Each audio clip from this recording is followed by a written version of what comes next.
आज मैं आप सबको एक बहुत ही अच्छा और प्यारा सा गीत सुनाऊंगी जो दो जगहों पे गा सकते हैं, गंगा मैया और शिव जी दोनों जगह पे गा सकते हैं। तो चलिए गीत स्टार्ट करते हैं। यह पारा गंगा हो पारा जमुना हो विजयी परेला बोलू रे ओई बोलू रे तावा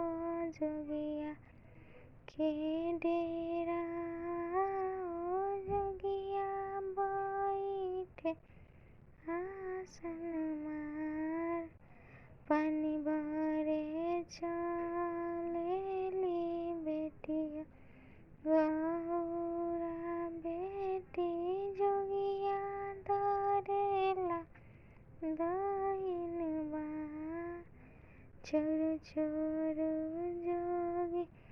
या हमरो दाइनवा या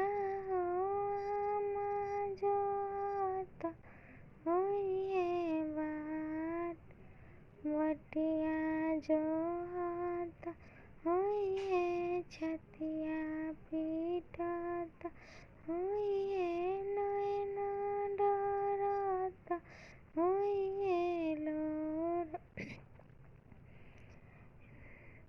बाट हो बटोहिया हो लगबा हमरो भैया हो हमरो संदेशवा लिहले जाए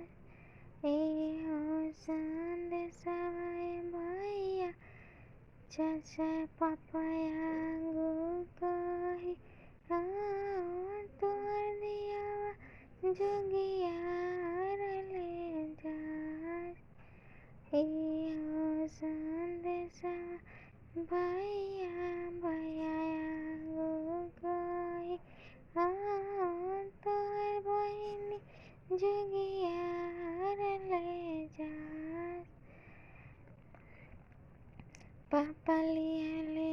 दौड़े ले तीरा धेनु